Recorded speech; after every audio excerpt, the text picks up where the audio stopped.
अस्सलाम वालेकुम नाज़रीन। सिंध अजरक निंद ख़बरुनि जो सिलसिलो जारी आहे। तव्हांखे बॉर्डर मां ख़बर ॿुधायां। बॉर्डर सुजाक फॉर्म पारां सिंध में धारी आबादकारी ऐं धारियुनि खे जाली डोमिसाइल ठाहे ॾियण ख़िलाफ़ बॉर्डर प्रेस क्लब आॾो एहतजाजी मुज़ाहिरो कयो वियो।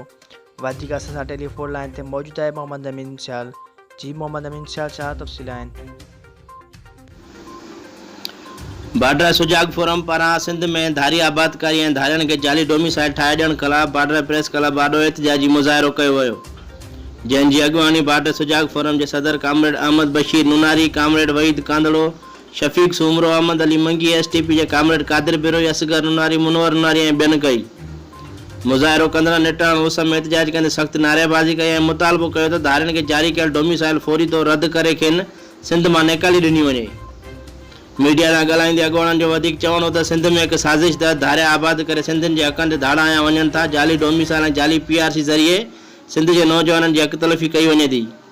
हुननि चयो त पीपुल्स पार्टी सिंध में धारियुनि खे आबाद करे सिंध सां गद्दारी करे रही आहे। असां उन अमल जी सख़्त लफ़्ज़नि में मज़म्मत करियूं था।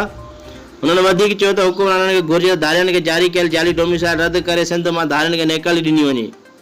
एहतजाज में साफ़िन ज़ैब अली सारियो, अली रज़ा नुनारी, मोहम्मद अमीन सियाल, वाहिद सिंधी, रफ़ीक अहमद अबड़ो, पीटीआई, एसटीपी ऐं मुख़्तलिफ़ पार्टियुनि जे कारकुननि पिणु वॾे अंग में शिरकत करे धारियुनि खे डोमिसाइल ठाहे ॾियण ख़िलाफ़ सख़्त नारेबाज़ी कई ऐं वसवारनि खां पुरज़ोर मुतालबो कयो त जाली डोमिसाइल जारी कंदड़नि जा चहिरा बेनिकाब करे खेनि मंज़र आम ते हाणे धरती ऐं क़ौम सां गद्दारी करण जे ॾोह में फाही ते लटकायो वञे ऐं सिंध जे बेरोज़गार नौजवान तबिके खे रोज़गार फ़राहम करे संदनि में फैलियल बेचैनी खे ख़तमु कयो वञे। मोहम्मद अमीन सियाल, तव्हांजी महिरबानी। वधीक ख़बरूं ॾिसण लाइ विज़िट कंदा असांजी वेबसाइट www.sindhajraknews.com।